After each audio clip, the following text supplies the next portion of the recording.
you have heard this statement. Our compensation plan is the best and it's unique and it's wonderful and there's no other like it in the planet. If you have heard that, you are yielding to marketing. Because the reality is, since time immemorial when direct selling started, there have been 3 types of compensation plans. The first type of compensation plan is a unilevel. It is the most common type. About 2/3 of the entire industry use the unilevel compensation plan. It is very simple to identify.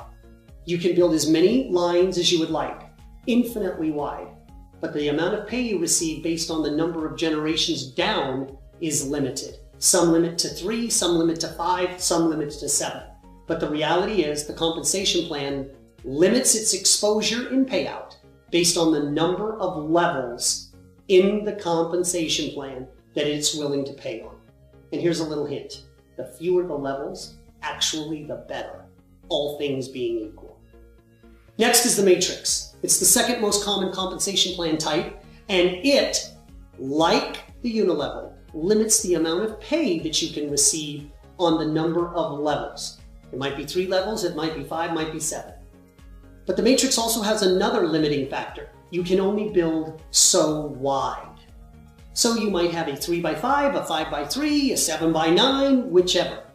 Again, surprisingly, the fewer the width and the fewer the levels deep the compensation plan pays on, the better it is. Why is that the case? Because you don't need as many people to get all of the commissions that are available for that type of bonus. The third compensation plan stands out from these 2, but it is fairly uncommon. It's called a binary. In fact, I read articles all the time where people say, I wouldn't touch a binary for all the tea in China. That is just a personal opinion that has no merit, any different than somebody who would say, I would stay away from the unilevel because it creates the most number of cross-line people.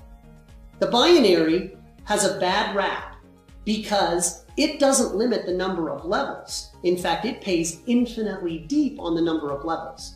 But the binary limits how much you can pay on any one line. So you can limit levels, or you can limit the amount of volume you get paid on.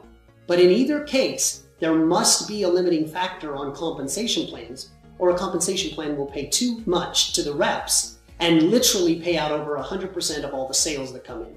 And if the company doesn't stay viable, you don't have a viable business. So up until now, those 3 types of plans all had some type of limit. Then came along ARIIX. I've had the opportunity to look at hundreds of compensation plans throughout my career, hundreds of them. And as a statistician, I'm able to calculate how each of them pay out, their benefits, their good, and their cons, their bad points of the compensation plan. Wouldn't it be neat if you could come up with a compensation plan that was unlimited in width and unlimited in depth? If you could have that, people could build their compensation preference any way they want. If they want to brag, oh, I'd only do a unilevel, then only do a unilevel because it pays infinitely wide. And if you said, no, I wouldn't want to do a unilevel, creates too many cross lines, I want to build infinitely deep, more like a binary pays. In a multi-line created by ARIIX, you can build it any way you want. I told you people make claims about their compensation plan being unique and truly different. Well, ours is truly unique and different. But don't take my word for it. Take the US Patent Office. On file now are 3 patents unique to the ARIIX compensation plan that actually build a structure that is not a hybrid of 3 other plans, but stands alone in its own category to give people the flexibility to build like a unilevel, build like a matrix, or build like a binary, however they wish.